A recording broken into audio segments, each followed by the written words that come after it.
Today, we're gathered to discuss our great state of Illinois, our opportunities, our challenges, our goals for the future. We were all elected to do a job. Our job is to improve the quality of life for all the people of Illinois. That means more economic opportunity, to increase real incomes for all families, higher pay and lower cost of living for everyone. The key to that is excellent education and vocational training combined with multiple career opportunities made available by companies competing to hire workers.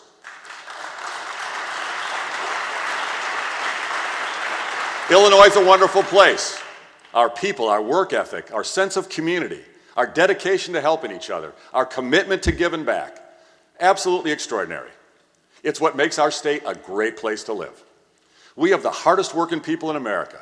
We have the best strategic location of any state, the most fertile fields, best agriculture. We are the heart of transportation in America. We have the commercial capital of the Midwest, the heart of America in Chicago. We were the manufacturing center of America, and we've had much of the best infrastructure in the country. We have the ability to lead the nation in growth and opportunity. And instead, jobs and people have been leaving our state. And we watch other states emerge from the Great Recession, while our employment and growth stagnates. We have fewer jobs today than we had at the turn of this century. Our average working family is making less than they were 8 years ago. We are virtually tied for the highest property taxes in America, and we have far more layers of government and mountains of debt at every level. Unfortunately, Illinois' economy has been split in two. One part with modest growth, and the other part in decline. There are areas within 90 minutes of O'Hare Airport that compete with other expensive megacities around the world. Thanks to global transportation infrastructure, first-class universities, and world-class cultural amenities, white-collar communities in the Chicago area have mostly been able to overcome the financial mismanagement that is now strangling Chicago and Cook County. But it's difficult for the rest of the state. Harvey, Blue Island, Kankakee, Rockford, East Moline, Peoria, Decatur, Danville, Mount Vernon, Marion. These communities have to compete with other states like Indiana, Wisconsin, Iowa, Tennessee, Texas, South Carolina. And too often, we've been losing. In recent years, we've lost more than 300,000 manufacturing jobs. Many of you have argued that we should not try to compete with other states, because that would be a race to the bottom. Well, the numbers prove otherwise. Factory workers in Indiana, Wisconsin, Iowa, Tennessee, and South Carolina, when you adjust for the cost of living, now make more than workers in Illinois. That's unacceptable. Factory workers in Texas are now making more than Illinois workers, even without adjusting for the cost of living. That's outrageous.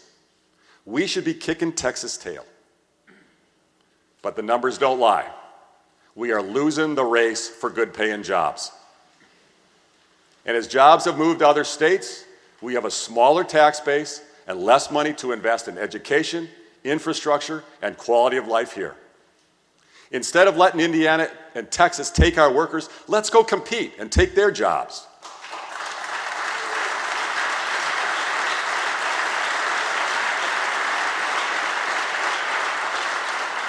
Illinois' existing policies were meant to help working people and the middle class, but are now having just the opposite effect. To see more people employed at high pay, we need to stop crushing employers. To create good jobs, we need more job creators.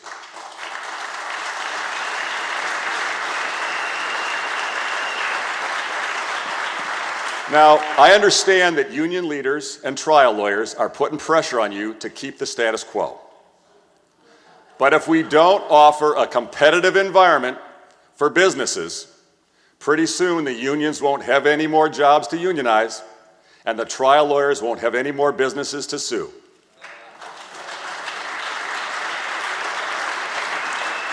All I'm asking for is a return to balance in this state. Because we don't have it now, we don't have competitive balance, and jobs are leaving. To bring good jobs to Illinois, we have to make Illinois a place where it's good to do business.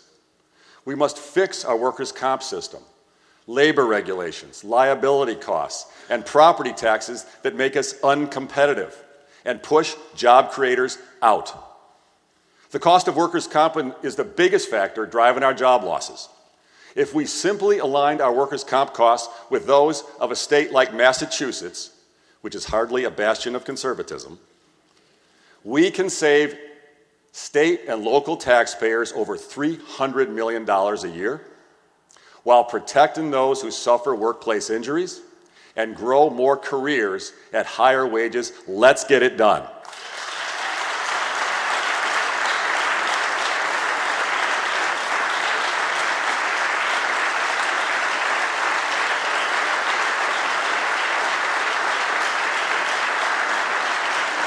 One of the most critical ways to lower our cost of living and compete for more good jobs is to reduce our property tax burden.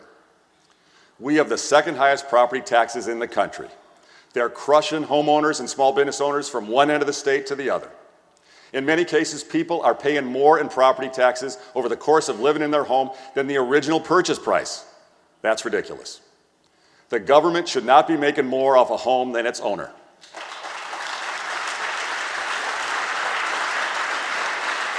Last year, Lieutenant Governor Sanguinetti led a bipartisan task force that identified 27 ways to streamline and reduce costs on local governments. It is a groundbreaking report and a roadmap for reform. Thank you, Evelyn, for your leadership. Now I know some items in the report are easier to pass than others. So let's pass the easier ones first. We don't have to pass them all day one.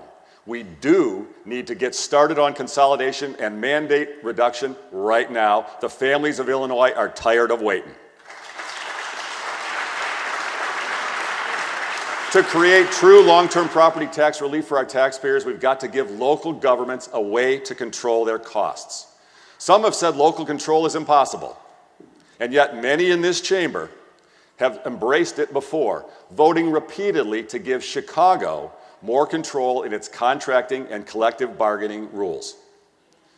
We should not force other mayors and school boards to come to Springfield to beg for more control.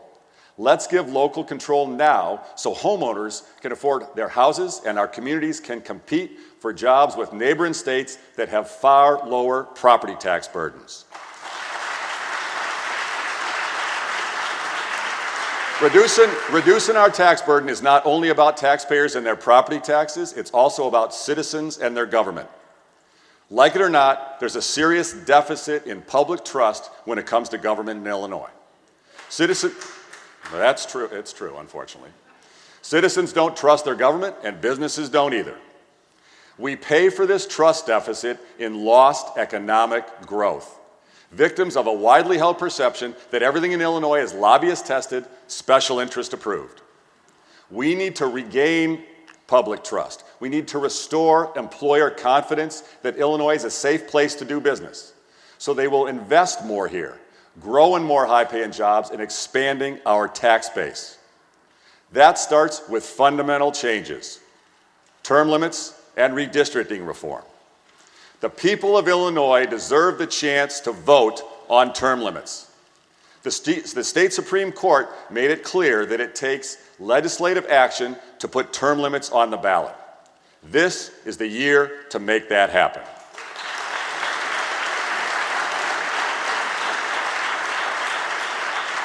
I was told last year that the legislature only takes up constitutional issues in years when we hold statewide elections. Well, I look forward to a vote on term limits this session. President Obama has come out strongly in favor of both term limits and redistricting reform. Just 2 weeks ago at his State of the Union address, President Obama pressed for nonpartisan redistricting reform, saying we have to end the practice of drawing our districts so that politicians can pick their voters and not the other way around. I agree, and the President and the people of Illinois agree. The only reasons not to do this are pure partisan politics and a desire to cling to power. The vast majority of all Illinois voters, Democrats and Republicans, are in overwhelming support of both term limits and redistricting reform. The time for excuses and blame is over. The time for action is now. Let's get it done.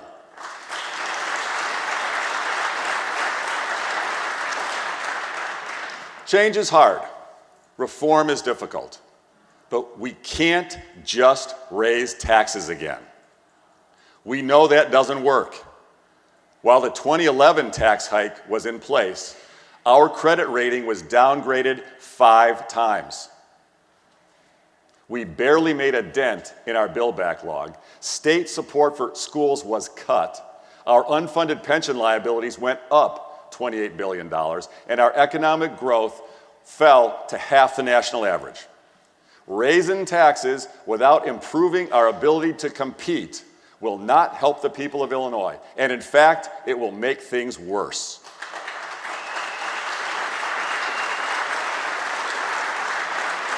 While all of us are continuing to negotiate over reforms to grow jobs and lower our taxes, our administration is not waiting to take action. We are moving ahead to make government more effective and provide our taxpayers with major long-term savings. Let's review some of our actions. Over the past year, we eliminated more than $500 million in state spending through department action and began the process of getting out from under our 80 consent decrees that have accumulated from decades of mismanagement. We reformed the EDGE program to eliminate special deals and now only provide credits for job creation. We banned the revolving door of state officials turning lobbyists to make money off the programs they designed.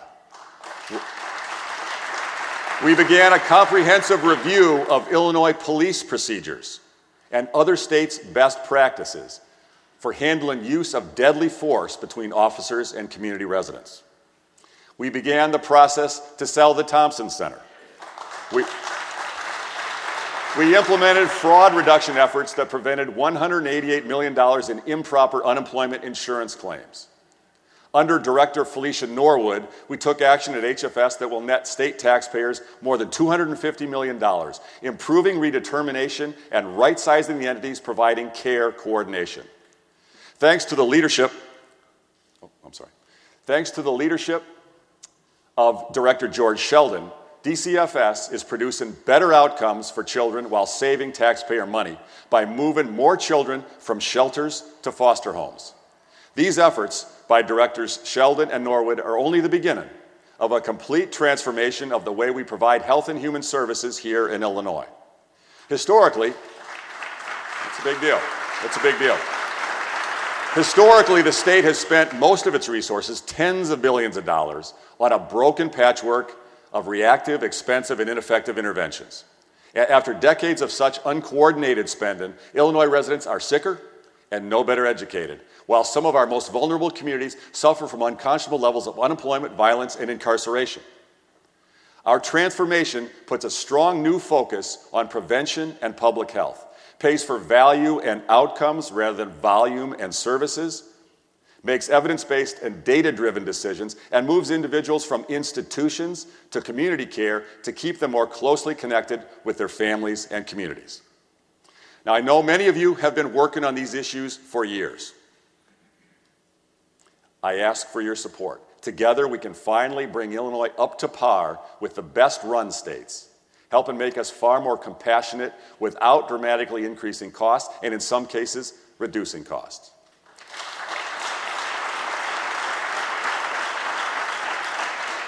One of our biggest taxpayer protection initiatives is to take on the compensation costs of our state government.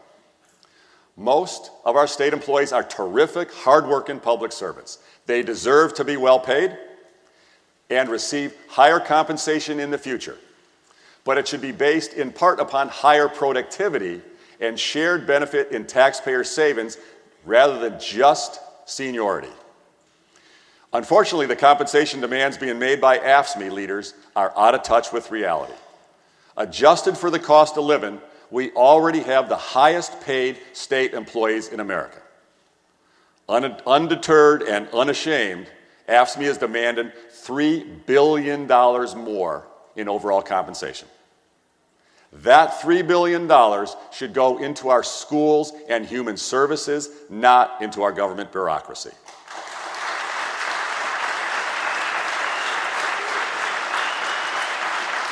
Our state employees are paid almost 30% more than Illinois taxpayers are in their own jobs for the same work. That is just not fair. And it's time we restore balance between taxpayers and state government. And it's not just the eye-popping price tag on these easy-to-see costs that's hurting us. Taxpayers are also losing from the hidden costs of work rules buried in previous contracts. Because of these work rules, state government has seen AFSCME file grievances against volunteer campground hosts for educating visitors about a state park, against volunteers at a veterans home who answered calls in the reception area, against a supervisor who pitched in to eliminate a backlog of tax returns. That's not right. And unfair work rules have allowed state workers to manipulate overtime policies to boost their pay, costing taxpayers tens of millions of dollars.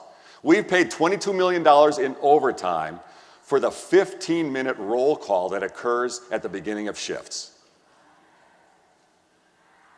Our former Auditor General has also highlighted as ripe for abuse the practice of so-called shift swapping, where workers use sick time for a regular shift, but then get paid overtime to work a later shift that same day. We need to install common sense into our union contracts.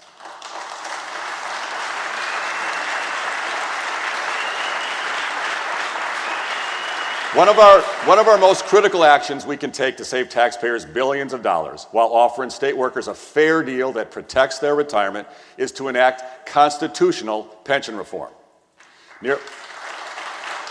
Nearly everyone in this chamber today understands the need for it. We have the worst unfunded pension liability in the nation, and because of that, nearly $1 in $4 we spend in this state budget goes towards making pension payments. Over the last 10 years, we've gone from contributing $1.4 billion a year, this year scheduled to pay $7.6 billion. Now, over the summer, our administration developed a pension plan that would provide more than $2 billion in relief to cities, counties, universities, and school districts, in addition to the state.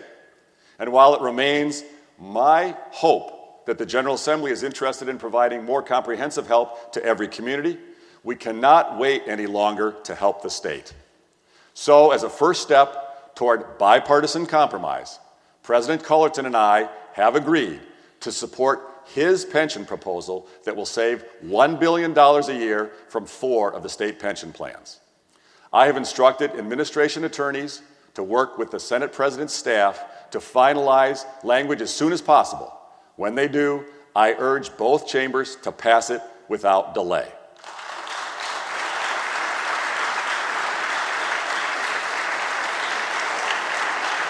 One of the biggest impediments holding back our efforts to lower taxpayer costs and improve services is our antiquated information technology system. We are a model of inefficiency and ineffectiveness. Right now, Illinois ranks among the 3 highest spending states on IT, and that's not just recent, that's for years, but we are one of the worst states for digital services delivered to the public. Too many of our agencies' systems can't communicate with each other, they are vulnerable to cyber attacks, and are extremely expensive to maintain.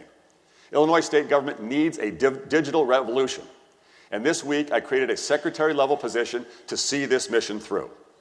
The Department of Innovation and Technology will allow us to consolidate, modernize, and streamline our IT systems to better serve taxpayers and businesses while fostering innovation among employees. Current state CIO Hardik Bhatt is with us today. Hardik, where are you? Hardik, wave there. Hardik. Hardik will lead our transformation to improve service and productivity and allow Illinois to be more proactive in the quickly changing world of IT.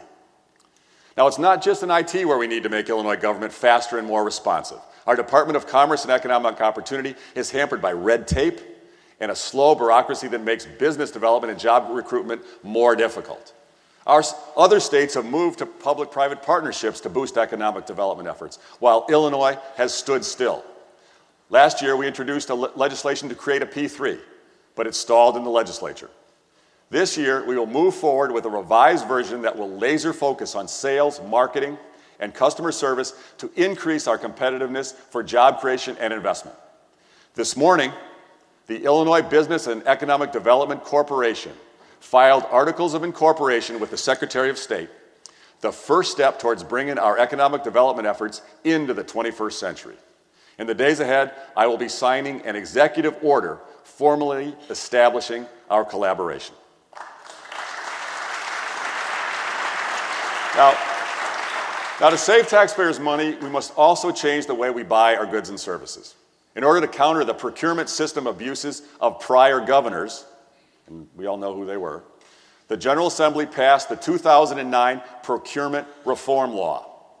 Unfortunately, that law is creating far more problems than those it was designed to correct.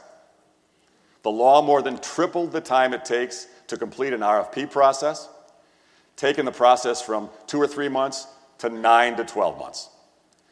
The solution, the real solution, is comprehensive procurement reform, both legislative and administrative, that maintains necessary ethics and transparency safeguards, streamlines bureaucracy, offers greater flexibility to agencies, and follows best practices from other states. Done properly, we believe this can save Illinois taxpayers more than $500 million a year. We look forward to working with this legislature to get that done.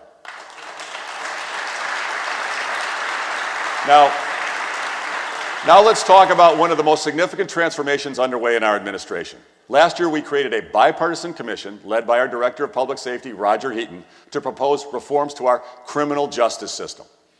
The commission earlier this month recommended 14 reforms that can help us achieve our goal of safely reducing the state's prison population by 25% by 2025. They recommended we enhance rehabilitation programming in our corrections system and implement risk, needs assessments, and evidence-based programs that target underlying issues that contribute to criminal behavior, particularly cognitive behavioral therapy and substance abuse treatment. These and other reforms will lead to fewer victims of crimes, a better pathway back for ex-offenders, and safer communities for all.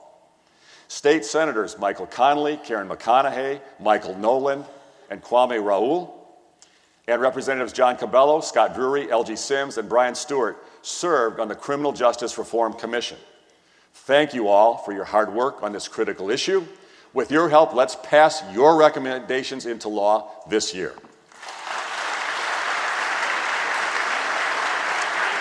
Finally, let's talk about the single most important thing we do together as a community, and that is educate our young people. I know each of you in this chamber share my passion to make Illinois schools the best in the nation. I'm excited to work together to make that a reality. We in Illinois are blessed with wonderful teachers. I want to thank the thousands of educators across our state for the excellent work they do each and every day for our sons and daughters.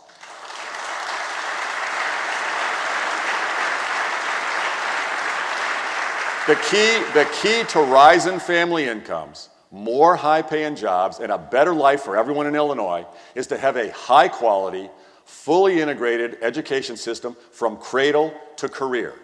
From early education to K-12 public schools to outstanding community colleges and universities, all the way to coordinated job training and technical training later in life.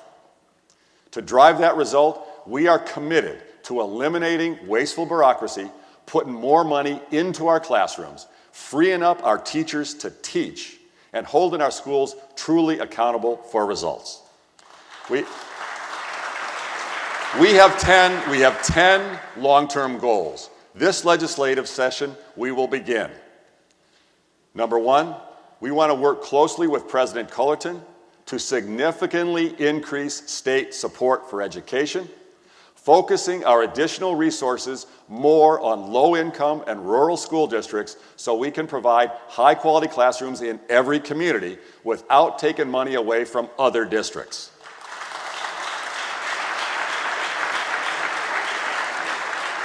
Second, we've got to provide proper funding for early childhood education while setting rigorous benchmarks for program performance so we can continue to be national leaders in this important work.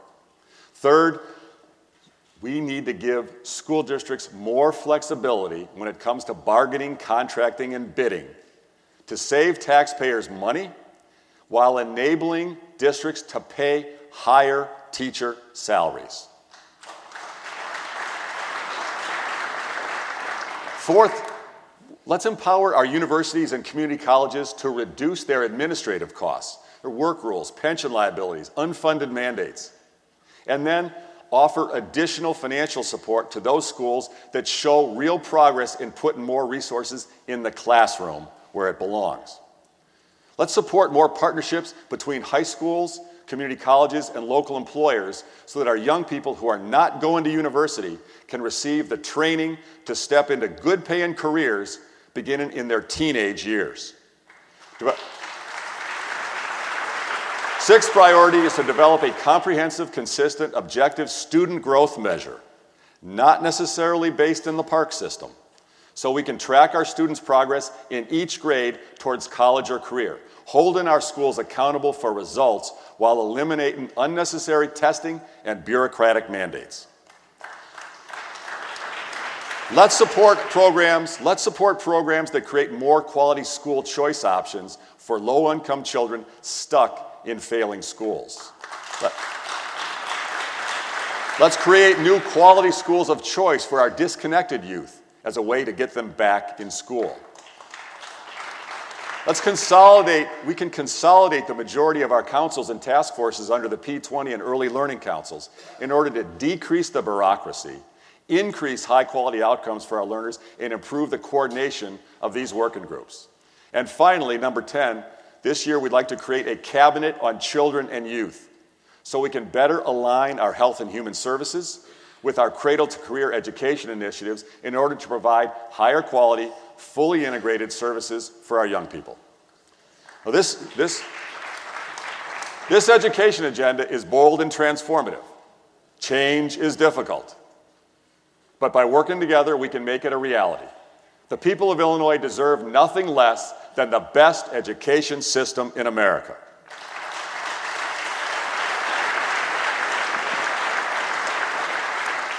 Now, we all know, all of us in this chamber had a difficult year together in 2015 as we debated a budget with structural reform. But it is not too late for this General Assembly to make historic progress for the people of Illinois. We came together to solve a budget crisis early in 2015.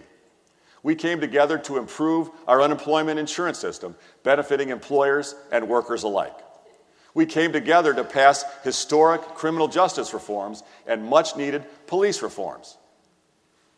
If each of us commits to serious negotiation based on mutual respect for our co-equal branches of government, there's not a doubt in my mind we can come together to pass a balanced budget alongside reforms. If we work together, Illinois can be both compassionate and competitive.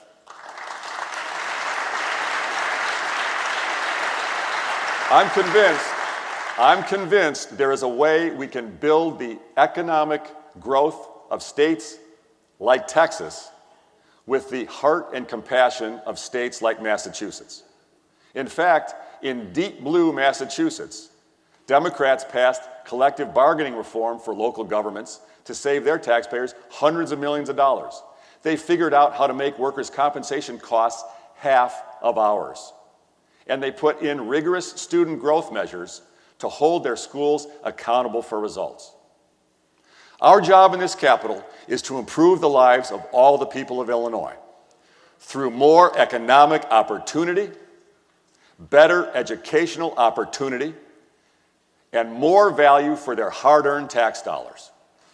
To achieve a grand compromise, we must cast partisanship and ideology aside. We must break from the politics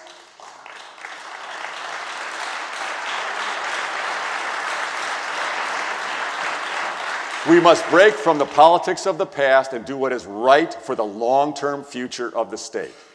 I'm ready. And it's my genuine hope that you are too. Let's continue this journey together. Illinois can't wait any longer. Thank you all. God bless you. God bless the United States of America. And God bless our great state of Illinois. Thank you.